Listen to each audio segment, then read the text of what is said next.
Hello there. I don't know if I'm the only one, but I remember that back when I was a child, there used to be this myth that clones were born without belly buttons. Now, as far as I'm aware, there are no human clones walking around, as that's kind of illegal.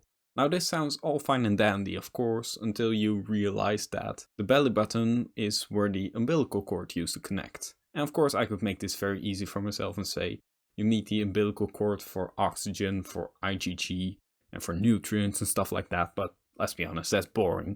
Let's make this a bit more interesting. So today, at first, I'm going to explain to you kind of how a cell grows into an embryo. After that, I'm going to explain how the umbilical cord and the placenta start developing. And then I'm going to give you some other reasons why you would need a belly button if you want to be able to be alive. Let's get started. First of all, the placenta grows out of the baby. And this means that the placenta is the biggest organ that you yourself will ever have in comparison to your body. So, how does this start?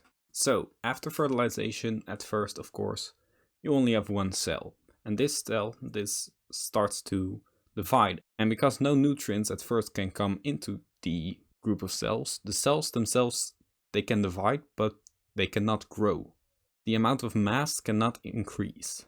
Because of that, you'll have these hollow areas. And in the meantime, it starts to travel to the uterus.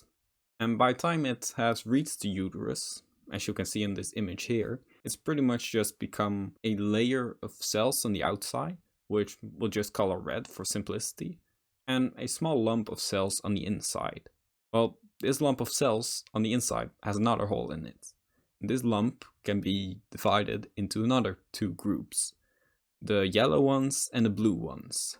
These lumps start to grow as well and start covering the inside of this layer of this hollow lump of cells. So once the outer layer has reached the uterus, it will pretty much burrow into it. And then out of these red cells, there will be more cells expanding. And this will form the placenta. And now these two other cells, the blue ones and yellow ones, they will start forming the embryo, which will turn into the fetus. And that's pretty much how babies grow. But this umbilical cord is also necessary for the development of the intestines. You see, the intestines, they grow too fast. They need to expand somewhere. So where do they expand? Into the umbilical cord. They start being pushed into the umbilical cord while they will kind of twist around, and then they will come back into the embryo once they're all twisted up. And that's why our intestines are twisted up. Now, of course, some writer can probably say that you don't need the umbilical cord for more than that, because you can just get oxygen into the baby in other ways, so you don't need the placenta for that. But yeah, you kind of do, because lungs only start developing after 24 weeks.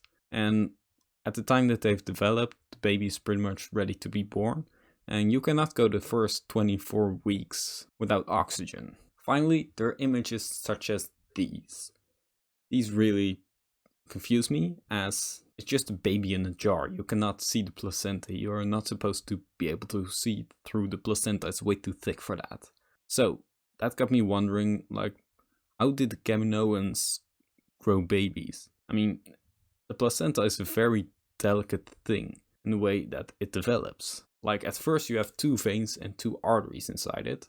At some point, one of those arteries closes up, so you only have one artery and two veins. But if that doesn't happen at the exact right time, your heart will start to adapt inside the fetus to be able to still hopefully get a living human being out of you. But you'll end up with heart problems, to be sure. Not very healthy clones. And also, the placenta of humans is quite different than that of other mammals. For example, humans and monkeys, we have 3 layers in the placenta, and other mammals only have 2. So if cloners like, for example, the Kaminoans here, if they don't need the placenta, how do they know all of this stuff after only having been in contact with humans for a short time? Like, we don't know how to do it ourselves, and we've been around humans for as long as humans have been alive. So how did they manage to find all of that out within, I don't know, a few decades or something?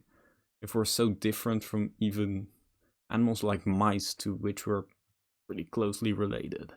Now, of course, there are a lot more details, but I don't feel like going into everything, and I don't know everything. I'm just going to say what I know. So, yeah, that's pretty much it. Maybe next time I'll upload a video about how cloning actually works and how it's done on cows. So, yeah, see you later.